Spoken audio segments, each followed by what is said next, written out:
Why do the carpets smell worse after cleaning? There's a lot of reasons this happens, one of which is overwetting. We've talked about that before, and overwetting comes from a lot of different factors, but one of the questions I always ask people about when they've had browning or wicking issues from overwetting is, what does your filtration systems look like in your recovery tanks?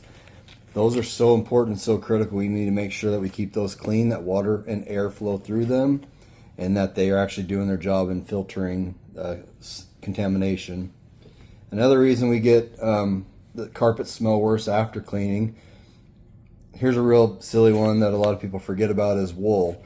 Natural fibers have a natural odor, and they're kind of gross when they're wet, that wet dog smell.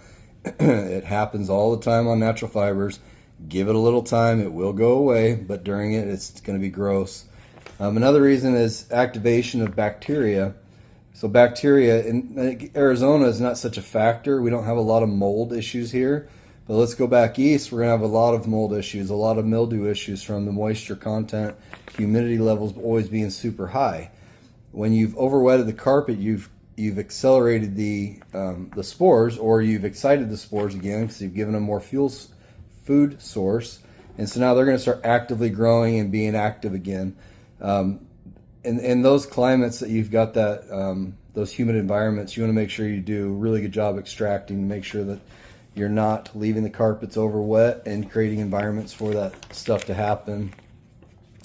The other thing that happens often that carpets will smell worse from is from pet urine, or even just human urine in general. The crystals that are in the urine are going to be reactivated when they've gotten rewetted. And during that process, it's going to be a time they've got to go back to a crystal form in order for that odor to go away.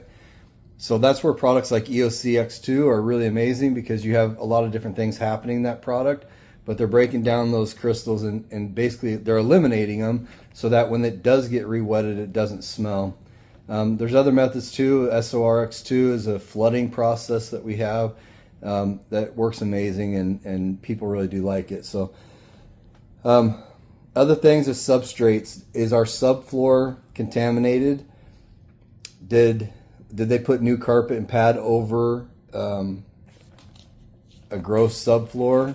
A lot of when people buy a new home, they're going through, or even in a rental situation, they'll go in and put new carpet in, but the installers may not always treat the substrate, and that creates some problems for you as the new person that lives there, because it's now smelling gross all the time, or when it gets humid, you smell it, it comes up and gets gross.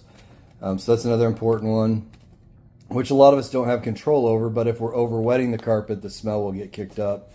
And then improper drying. So that goes back to what I've been talking about. When our filters in our waste tanks, they need to be clean. They need to have proper airflow in order for them to do their job of extraction.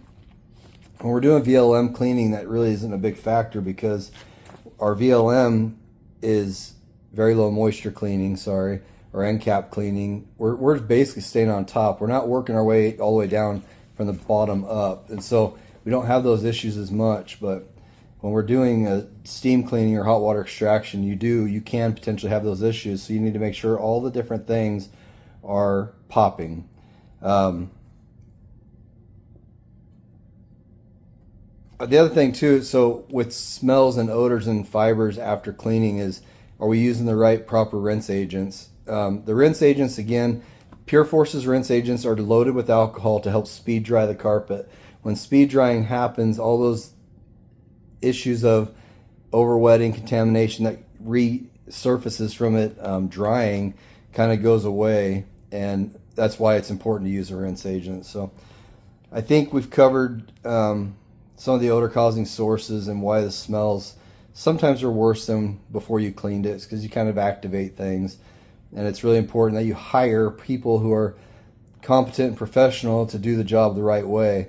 A couple of the factors that are questions you can ask them is things like, what are you doing for a pre-spray? What are you doing for a rinse agent? How are you treating for urine contamination? Different things like that. It gives you at least allows them to answer questions to show or prove that they know what they're talking about, and you're not hiring some you know what that's going to do a bad job.